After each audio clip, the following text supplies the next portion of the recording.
Tervist, minu nimi on Leif ja miks ma täna teie ees siin videoekraanil seisan on seetõttu, et detsembrikuus oleme otsustanud oma tavapärased loomade kommenteeritud toitmised viia läbi natukene teises võtmes, nimelt just läbi videopildi. Ja et me detsembris oleme tähistanud traditsiooniliselt tahvipäeva, siis olemegi mõelnud, et iga nädal toome teieni ühe videoloo ühest meie loomaaias elavast primaadist. Ja sel nädalal olemegi välja valinud sellised lahedad tüübid nimega pintsatamariinid.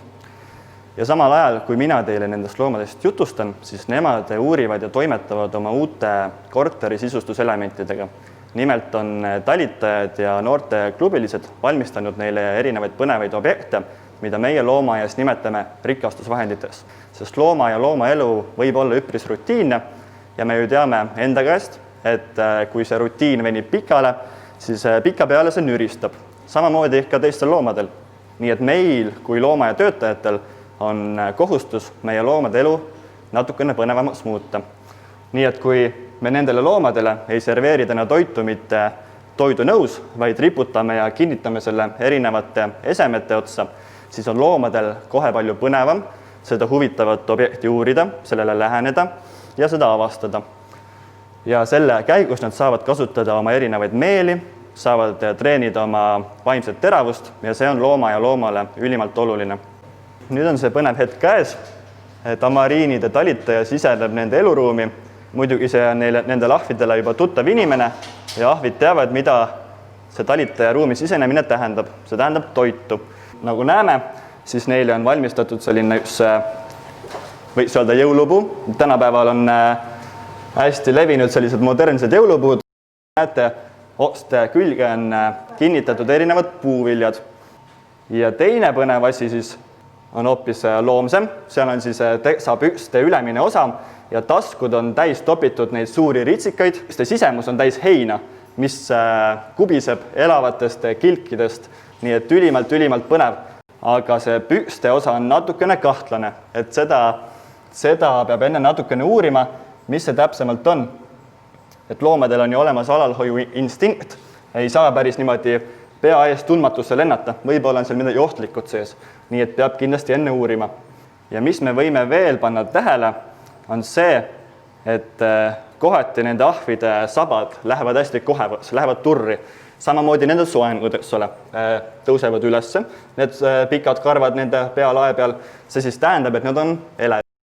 Toit, mida nad täna söövad, on neile täiesti tavapärane. Nemad on omnivoorid, tähendab, nad on kõigetoidulised, täpselt nagu meie, segatoidulised. Nii et nemad söövad täna meil erinevaid puuviljasid, apelsini, õuna, pirni ja sinna lisaks veel erinevaid putukaid. Ja kes need tamariinid täpsemalt on? Nad on täiesti tõelised ahvid ja täpsemalt nad kuuluvad siis küünisahviliste seltskonda. Need on siis Lõuna-Ameerikas ja Kesk-Ameerikas troopikas elavad sellised loomad, peale tamariinide kuuluvad sinna seltskonda marmosetid. Neid on umbes 40 liiki maailmas ja mis neid kõiki ühendab, on just nende keha väiksed mõõtmed. Et enamik nendest 40 liigist mahuvad täiesti vabalt ühe keskmise inimese peopesal istuma. Nii et tõesti nad on pisikesed ja muidugi, nagu ütleb nimi, küünisahvid, nendel on sõrmede ja varvaste otsast teravad küünised, mitte sellised lamedad küüned, nagu on omane enamikele teistele primaatidele, näiteks nagu pärdikutele, inimahvidele, nagu meie, või isegi poolahvilistele leemuritele. Nii et tõesti, neil on teravad küünised, umbes nagu oraval. Ainus varvas, kus seda küünist ei ole, on tagajäseme suur varvas. Seal on tõesti selline lame küüs, nagu meil. Ja muidugi nende küüniste olemasolu vihjab siis nende loomade elupaigale ja nende elukommetele. Et nemad peavad enda kodus troopiliste vihmametsade ülemisi korruseid. No see tähendab, et nad päris seal puu ja taeva piiril ei ela, sellepärast et seal valitsevad röövlinnud, et sellisele pisikesele ahvile on seal elu päris ohtlik, aga tõesti nemad saadavad oma elu mööda mitmekümne meetri kõrgusel maapinnast. Ja kui ma ütlen, et saadavad oma elu mööda, siis see on, ma ütlen seda sellepärast, et tõesti need ahvid võivad oma elu veeta niimoodi, et nad vaevalt kui üldse laskuvad oma elus maapinnale. Nagu me näeme, siis Need loomad on seltsingulised, nad on hästi sotsiaalsed loomad, elavad karjades ja kui loom elab karjas, siis see ju muidugi tähendab, et nad peavad omavahel vahetama sõnumeid, signaale. Ma ei tea, kui hästi see siit praegu kuulda on, aga siin aedikust käib pidevalt selline vilistamine, sädistamine, siutsumine, et need loomad suhtlevadki omavahel just läbi vokaalsete signaalide. Et nüüd kujutame ette, on see lopsakas troopiline vihmamets, palju taimi, roheline müür, nii et visuaalsete signaalide abil ei ole suurt palju teha. Nii et tõesti, seetõttu ongi, et kui me lähme vihmametsa, nii öösel kui päeval, kõlab seal selline lakkamatu häälte koor. Et vahet ei ole, kas siis oled putukas või konn või lind või selline väike nahv. Sul on ju vaja oma mõtteid, oma kavatsusi, oma liigi kaaslastele edasi anda. Et seetõttu selline häälte kakofoonia ongi. Ja nende ahvide puhul on täiesti tavaline see, et selles karjas ongi ainult üks dominantne emane, kes paljuneb. Neid dominantseid isaseid võib olla rohkem kui üks, no enamasti on üks, aga võib olla vabalt 2 või 3. Nii et ainult sellel dominantsel paaril või kolmikul on siis õigus paljuneda. Ülejäänud karjaliikmed, kes on siis kas nooremad emased, nooremad isased või siis mujalt karjadest immigreerunud karjaliikmed, nende ülesanne on siis hoopis olla lapsehoidja või lapse kasvataja. Nüüd, kui meile inimesele võib-olla tundub see selline natukene ebaõiglane ja ülekohtune, et karjas on palju emaseid, aga nad ei saa paljuneda, selleks on luba ainult ühel, siis see kõik on tegelikult täiesti vajalik. Et looduses ei ole ju miski moe pärast, looduses on igal asjal oma point, oma eesmärk. Kui me võrdleme teiste imetajatega, siis primaatide pojad sünnivad päris suurtena. Nüüd, kui me räägime nendest tamariinidest, siis me võime täiesti öelda, et nende pojad sünnivad hiidlaslikena, ehk siis nende enda emaga võrreldes. Ja on täiesti tavaline, et nende lahvidel siis sünnib korraga 2 poega, kaasikud. Ja mis teeb selle loo eriti põnevaks on see, et kui nüüd sünnivad näiteks kaasikud, siis nende kaasikute kehamass võib olla 15–20% emase enda kehamassist.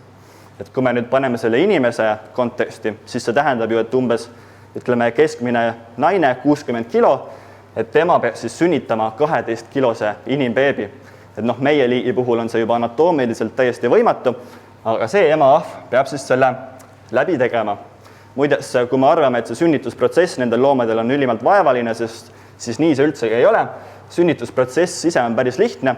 Selleks veel tulevad erinevad isaahvid sellest karjast ema juurde, teevad talle ilusti seljamassaaži, kõhumassaaži, nii et see protsess on üpris valutu nendel loomadel, aga muidugi see tiinusprotsess, see võtab palju energiat, nii et emane, kui ta on pojad ära sünnitanud, tal on vaja puhkust ja ta väärib seda. Nii et siis tulevadki teised karjaliikmed, võtavad selle poegadest hoolitsemise hoopis enda peale. Ja nüüd kuigi nende primaatide poegade suurus ja mass on sündides suur, siis ahvide vastsündinud on täiesti abitud. Teame ju enda käest jällegi, inimese laps samamoodi täiesti abitu olend, vajab väga palju hoolitsust, kasvatust. Ja et primaatide aju on suur, see tähendab, et neil on palju õppida, palju aega on vaja, et ennast eluks ette valmistada. Nii et õppimisprotsess on pikk.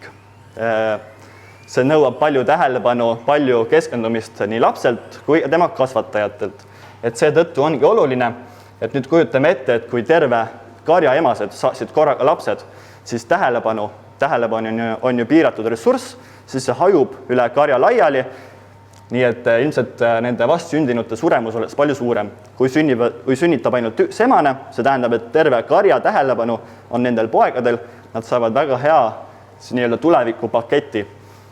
Palju suurem tõenäosus jääda ellu. Aitäh, et te meid vaatasite. Loodetavasti saite midagi uut põnevat jälle teada. Muidugi, kui te tahate nende ahvide kohta veel rohkem õppida, siis parim võimalus on selleks ju tulla ise loomaaeda ja oma silmadega neid loomi ise uurida. Loomaaed on meil endiselt avatud, need samad tamariinid leiate meie väiksest troopikamajast. Hoidke ennast ja hoidke oma lähedasi. Kõike head!